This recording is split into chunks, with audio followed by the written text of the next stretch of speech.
Hello আপুরা, কেমন আছো সবাই? আশা করি সবাই অনেক ভালো আছো। আমি আলহামদুলিল্লাহ ভালো আছি। শীত পড়ে গেছে, অনেক ঠান্ডা। এখন আমার ঠান্ডা সিজনটা কেন যেন ভালো লাগে না। তো এই ঠান্ডার দিনে গরম গরম খিচুড়ি, বিরিয়ানি, তেহেরি খেতে খুব ভালো লাগে। তো আমি আজকে বাসায় একটু তেহেরি রান্না করেছিলাম, সবজি তেহেরি। শুনে নামটা একটু অবাক হচ্ছ। রেসিপিটা দেখো, তাহলেই বুঝবে কেন এটাকে বললাম সবজি তেহেরি। তো চলো আমরা একটু তেহরি রান্না করি একসাথে। দেখো কিভাবে আমি রান্না করলাম। আমি এখানে তেলের মধ্যে সুন্দর করে পেঁয়াজ দিয়ে দিয়েছি। পেঁয়াজটাকে আমি ব্রাউন কালার করে নিব, ভেজে নিব। আর মরিচও দিয়ে দিয়েছি।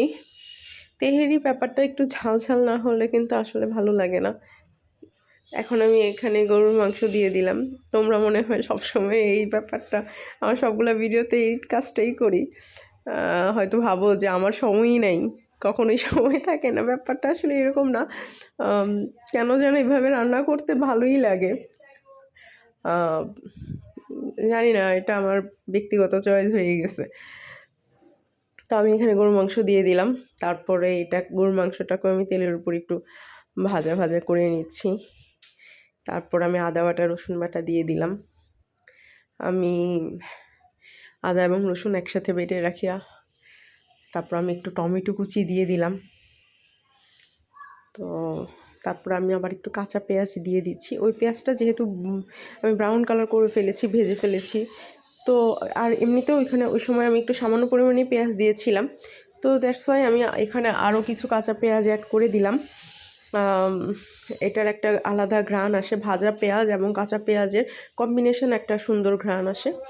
এখন আমি এখানে লবণ দিয়ে দিচ্ছি। লবণের পরিমাণটা একটু বেশি হবে, কারণ এখানে কিন্তু চাল অ্যাড হবে, সবজি অ্যাড হবে। তো এখানে আমি ধনে গুঁড়া দিয়ে দিচ্ছি, জিরা ফাঁকি দিয়ে দিচ্ছি। তোমরা যারা জিরা বাটা খাও তারা জিরা বাটা দিয়ে দিতে পারো। আমি জিরা ফাঁকিটা খাই। এখানে আমি সামান্য পরিমাণে একটু হলুদ দিচ্ছি।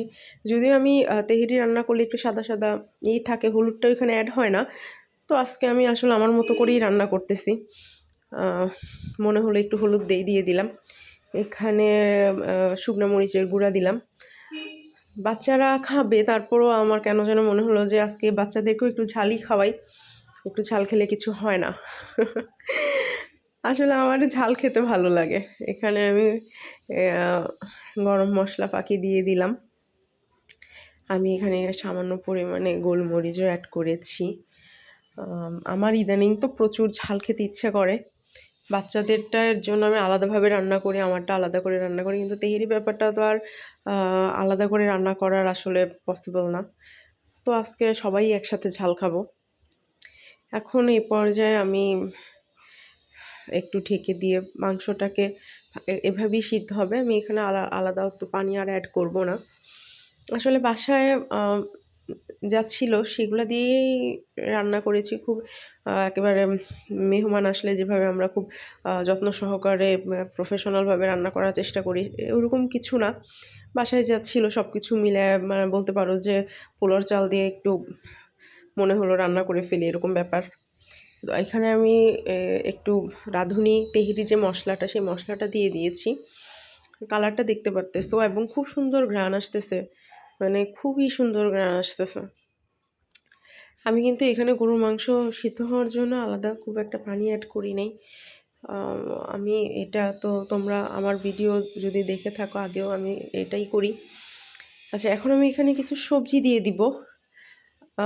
আসলে সবজি তেহেরিতে সবজি হয়তো যায় না, কিন্তু আমার কথা হচ্ছে বাচ্চারা খাবে। বাচ্চারা তো এমনিতে সবজি খায় না, সবজি দিলে দোষের তো কিছু হবে না।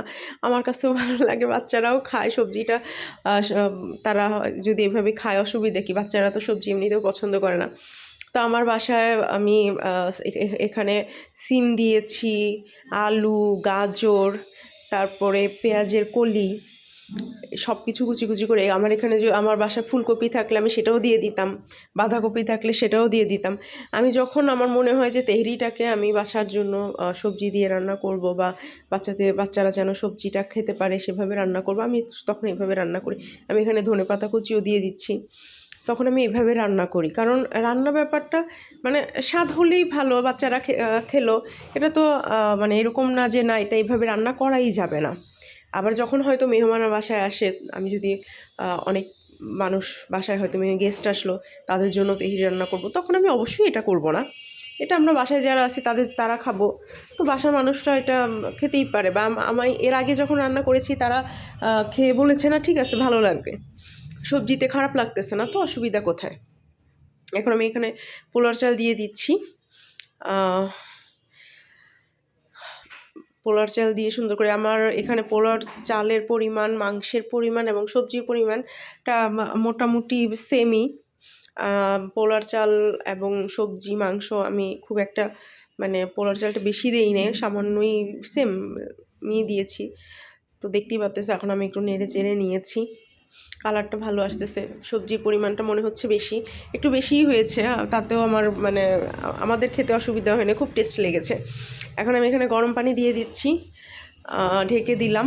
তারপর আমরা নর্মাল পানির পরিমাণটা আমরা যেহেতু আমাদের মাংসটা আগে সেদ্ধ হয়ে গেছে, আমি কিন্তু আগে সবজিটাও সেদ্ধ করে নিয়েছি, তো পানির পরিমাণটা যেভাবে আমরা পোলাও রান্না করি, আমি তো কর মেপে দিই, আমি জানি না তোমরা কীভাবে দাও, তো আমি কর মেপে পানি দিয়েছি।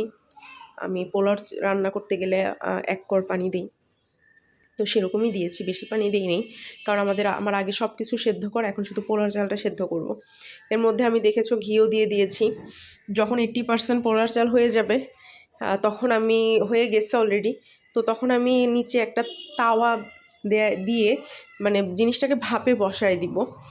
তো তার উপরে আমি হাঁড়িটা বসাই দিছি, এবং আমি আরও ভালোভাবে, যেটা সবচেয়ে ভালো হয়, তারপরে সুন্দর করে এভাবে কাগজ দিয়ে যদি ঢেকে দেওয়া হয়, একেবারে বাতাসটা বের হয় না, খুব সুন্দর।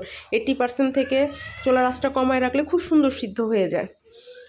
তো এটাই আমার এভাবে হয়ে গেছে, রান্না শেষ। বাচ্চাদেরকে যেভাবে আমি দেখতেই পারতেছো এখানে সবজি, হয়তো তোমাদের কাছে মনে হচ্ছে এত সবজি টবজি দিয়ে, তোমরা সবজি স্কিপ করতে পারো, আবার চাইলে একবার ট্রাই করে দেখতে পারো, খুব একটা আসলে খারাপ হয় না, ভালোই হয়।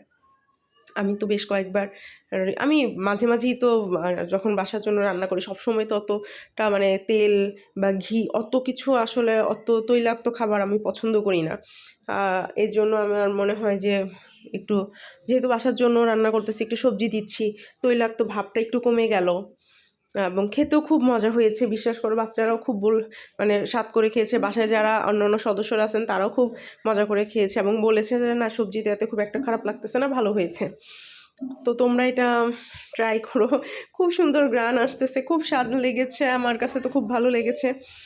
তো আমি বলবো তোমরা একবার অন্তত ট্রাই করে দেখতে পারো সবজি দিয়ে এভাবে তেহরি রান্না করে, আশা করি খারাপ লাগবে না, তোমাদের ভালো লাগবে। আর শীতের সিজন অলরেডি চলে এসেছে, তোমরা ভালো থেকো, সাবধানে থেকো, সুস্থ থেকো। আল্লাহ হাফেজ।